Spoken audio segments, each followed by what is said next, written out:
It's funny how we just expect clean water from the tap or for everything to disappear when we flush the toilet. We totally take it for granted. We really do. But if you actually dig into it, how different societies have handled waste and water.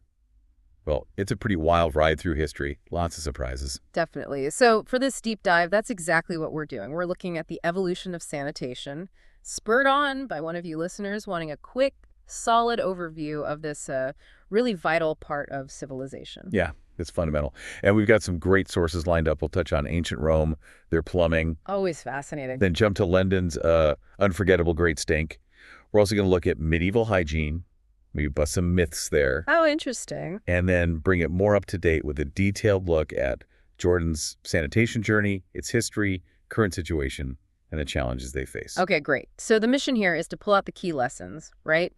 See how people managed or sometimes really didn't manage waste and water. Successes, failures, the whole deal. Exactly. Highlighting what worked, what didn't, and what the ongoing struggles look like. All right, let's start way back. Ancient Rome. God, Rome, aqueducts.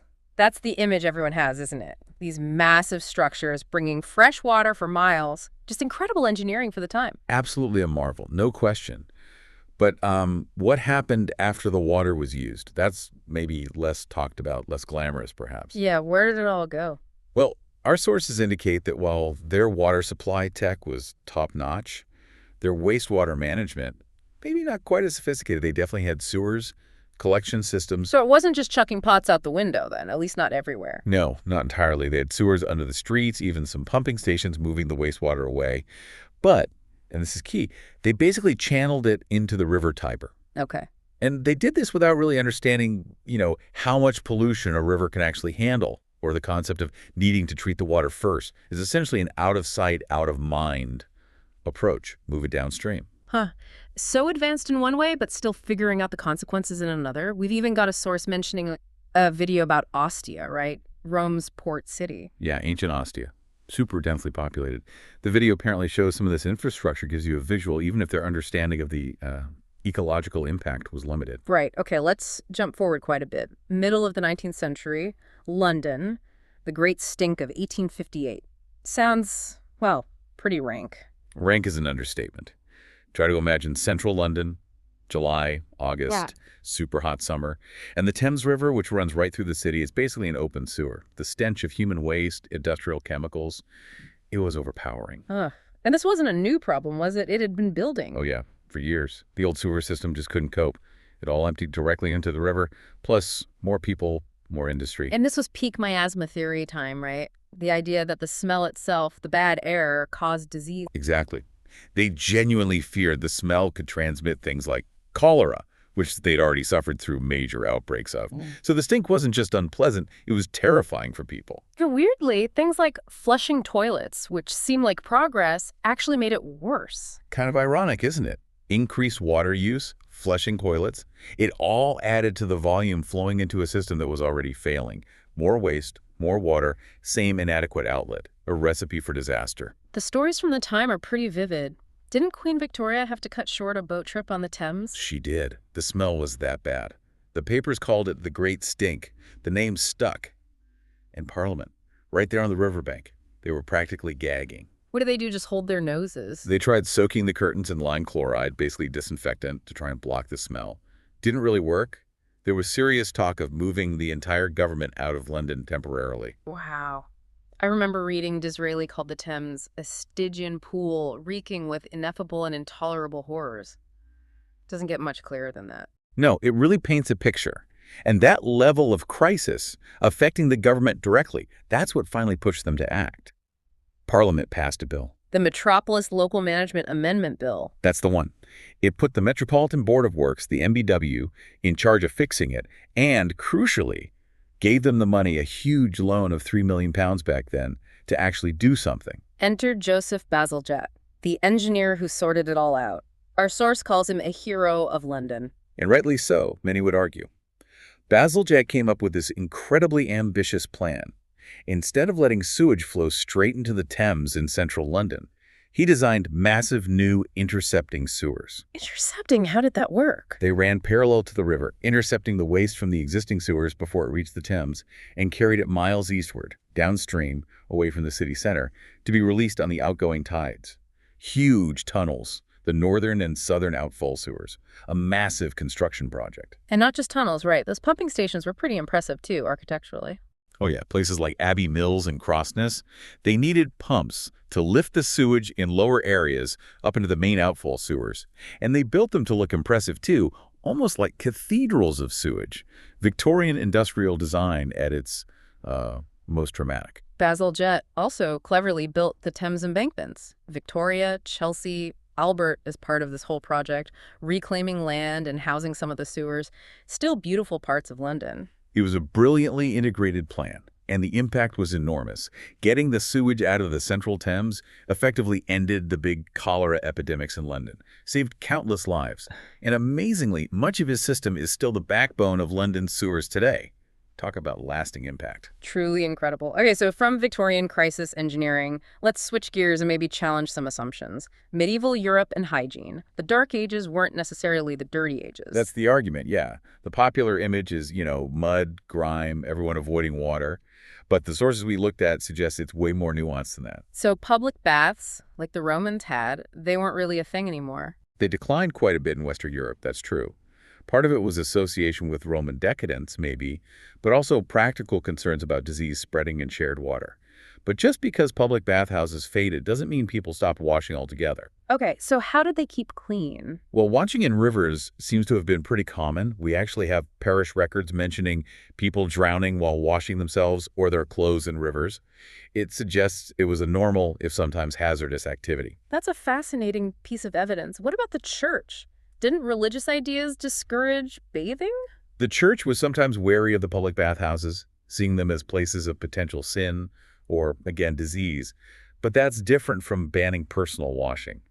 And those stories you hear about saints or monks deliberately being unhygienic, they were noted because they were unusual, acts of extreme piety or asceticism, not the everyday standard. So not the norm for regular folks. Probably not. We find lots of combs in archaeological digs from the period. Medical texts like Bald's Leech Book have remedies for things like lice, showing people were trying to deal with parasites. It even recommends keeping wounds clean, sometimes using boiled water or wine. That sounds surprisingly practical.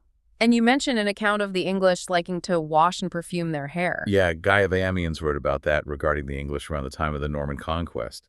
It suggests grooming was important, and trade routes were active. People had access to soaps, oils, even seemingly exotic things like mercury for certain treatments. So the means were often there. So maybe medieval bathing was actually more common than, say, in the 16th or 17th centuries? That's a strong possibility argued by some historians. Sure. Medieval medical advice often recommended bathing. Cities like Paris had documented public baths. Stews, they were sometimes called. It seems the big decline in bathing, especially public bathing in the West, happened later, maybe linked to syphilis outbreaks and renewed miasma fears in the 16th century, ironically making people afraid that water opened the pores to disease. Interesting how ideas about disease directly impact hygiene practices. So public baths snuck around longer in Eastern Europe. Apparently so, yeah. Central and Eastern Europe maintained a stronger public bathing tradition for longer. It really shows how varied practices could be. Okay, fascinating revision of that common image. Now let's jump to a different region and time frame. Jordan, from about 1930 onwards. How did sanitation develop there? Well, the timeline starts pretty basic. In 1930, in Salt, Jordan, there was some rudimentary wastewater collection and very basic treatment, mostly just letting solids settle out. But for most people, it was septic tanks or simple cesspits, basically holes in the ground. Which I imagine became a problem as cities grew. A huge problem, especially with Jordan's geology. That untreated wastewater easily seeped into the groundwater, contaminating a vital water source. The first modern treatment plant using activated sludge wasn't built until 1960 in Ain Ghazal. And did that solve the issues? Not entirely. It struggled. The sewage was apparently very concentrated, and the plant quickly became overloaded as the city grew, leading to performance issues and unpleasant smells in the area. It was a learning process. What prompted bigger changes then? A major catalyst, sadly, was cholera. Outbreaks in 1978 and again in 1981 really drove home the urgent need for better wastewater networks and treatment across the country. Public health crises have a way of focusing minds. Absolutely. You see that pattern again and again. Right. So during the 80s, the International Drinking Water and Sanitation decade, Jordan made significant investments. By 1995, they'd improved sanitation access for about half the population. But still, only around 23% of the wastewater was actually getting treated then. Rural areas mostly still relied on cesspools. And Jordan has severe water scarcity issues, doesn't it? That must factor in heavily. Critically, Jordan is one of the most water-scarce countries in the world. So in 1997, the government made a really important strategic shift. They officially recognized wastewater reuse in their national water strategy. Treating wastewater so it could be used again for farming, perhaps? Exactly. Primarily for irrigation, but also potentially for things like recharging groundwater aquifers.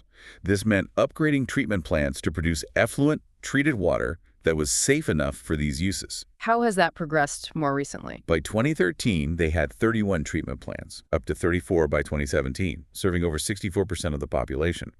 But it's a constant battle. Population growth, plus the massive influx of refugees from regional conflicts, puts enormous strain on their water resources and sanitation infrastructure.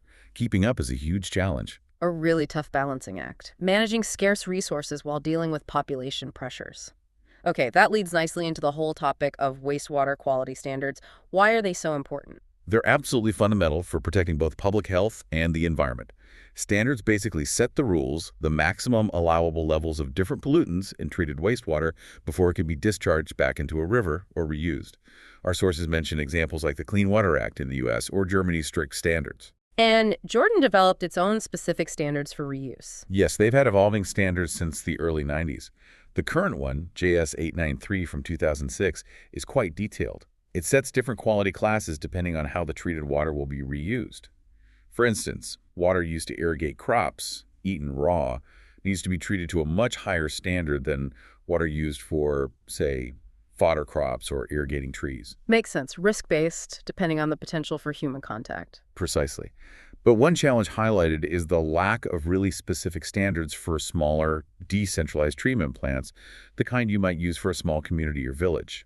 This can make it harder to implement those kinds of more local solutions effectively. Is anything being done about that? Yes, there was a decentralized wastewater management policy proposed in 2016 that aimed to introduce specific, tailored standards for these smaller systems, trying to make them more viable and properly regulated. Okay. And when they test wastewater quality, what are the key things they measure? There was a list? Yes, several key indicators.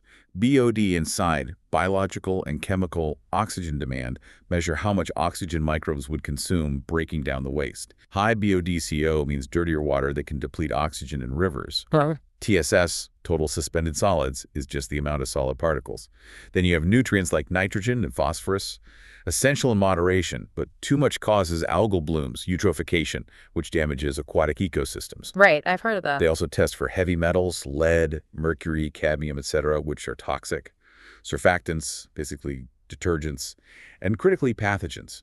Bacteria like E. coli is an indicator of fecal contamination, viruses, and helminths, which are parasitic worms. These directly relate to health risks. It's quite a comprehensive checklist to ensure safety. Okay, let's broaden out now to the global picture. The sources suggest we need, well, more ambition globally for water and sanitation. That's definitely the message. We need to aim higher to meet the Sustainable Development Goals, specifically SDG 6 on clean water and sanitation for all. The COVID-19 pandemic was a brutal reminder of how vital basic services are. Like hand washing. Exactly. Having piped water on premises reliably is crucial for hygiene. There's even talk of revising the SDG target to specifically push for continuous, safe, piped water access universally, because intermittent supplies can actually increase contamination risks. That's a good point. What about antibiotic resistance? How does sanitation play into that? It's a huge emerging issue. Poor sanitation means more fecal pollution spreading into the environment, and that pollution can carry antibiotic-resistant bacteria and genes. Even wastewater treatment plants themselves are being studied, as there's some concern they could inadvertently become hotspots where resistance genes can spread between bacteria. So better treatment is vital, but we also need to be smart about how we do it. And it sounds like a shift is needed in how services are managed. Less reliance on just households. Yes, a move towards greater professionalization, meaning well-run, properly funded utilities or service providers managing water and sanitation, rather than leaving it solely up to individual families or communities who might lack the resources or expertise. And then there's climate change layered on top of everything. Always. Climate change is a massive threat multiplier. More extreme weather floods, damaging infrastructure, droughts reducing water availability, changing temperatures affecting water quality. Things like water safety plans, which involve risk assessment and management, are becoming really important tools for building resilience to these climate impacts. But funding is always a challenge, isn't it? It consistently is. The sector is often underfunded. So there's a need for smarter use of public money, exploring innovative financing, ensuring tariffs are fair, but also sustainable. The bottom line from these global perspectives is clear. We need bigger goals, more investment, more effective management to protect health, fight poverty, and adapt to a changing climate. Wow, it's been quite a journey, from Roman sewers and London's stink through reconsidering medieval life to the specific challenges in Jordan and these huge global issues. It really hammers home how sanitation isn't just about pipes and treatment plants.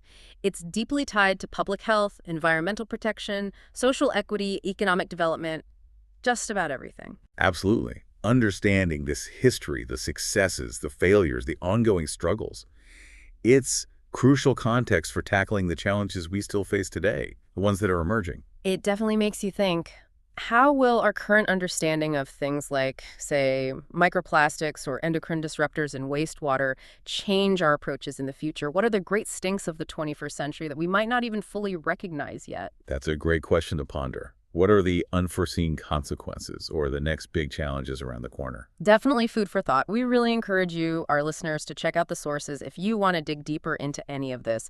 It's a fascinating and incredibly important topic that affects us all.